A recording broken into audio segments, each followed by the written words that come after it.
Ma fille m'a appris jadis un truc sympa qui permet de faire plein de vœux. Quand vous apercevez une trace d'avion dans le ciel, il faut joindre le pouce et l'index comme ceci, sans rien dire.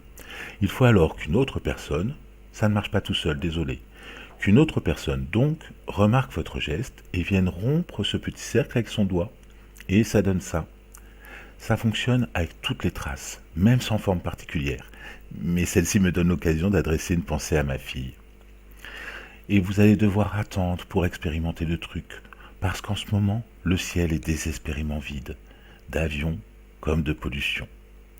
Pour les vœux, vous pouvez vous rabattre sur les os de poulet, les coccinelles, les cils sur la joue, les étoiles filantes, ou ce que vous avez sous la main.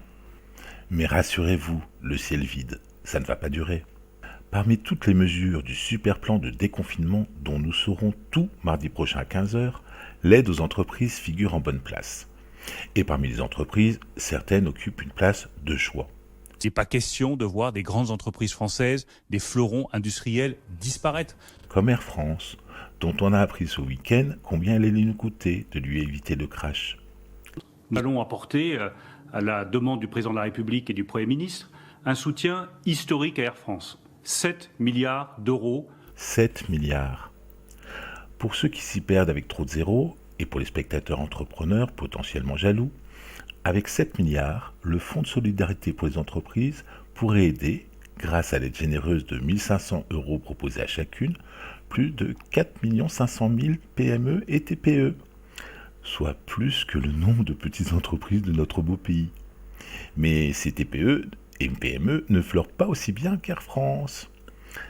Mais attention, notre ministre de l'économie a bien insisté, ce n'est pas un chèque en blanc. Ce ne sera pas un chèque en blanc pour ces entreprises.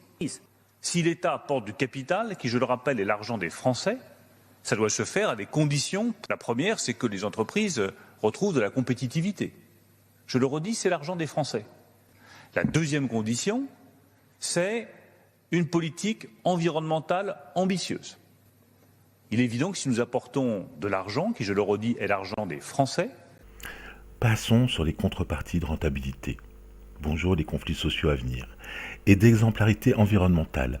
Ça va faire du boulot pour mes collègues communicants, experts en greenwashing. Je voudrais m'attarder sur cette instance ministérielle à propos de l'argent des Français. Pour nous éviter de retomber dans des calculs fastidieux, je remercie Mathieu Orphelin, écologiste devenu marcheur et nazérien devenu angevin, qui a fait la division pour nous. Vous faites 7 milliards d'euros d'argent public, ça veut dire que chaque Français va investir 100 € dans Air France, c'est quand même une somme très importante. 100 €.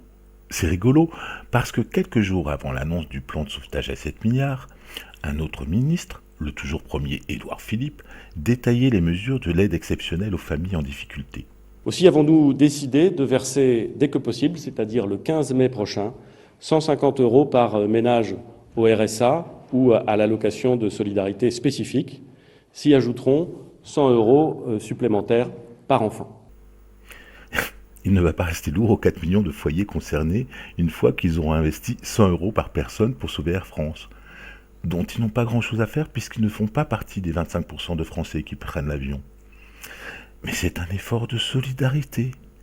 Et la solidarité, c'est essentiel, je vous le rappelle. Notre solidarité, notre confiance, notre volonté. Et puis, le retour des avions permettra le retour des traces, et donc des vœux. Pour les plus pauvres aussi.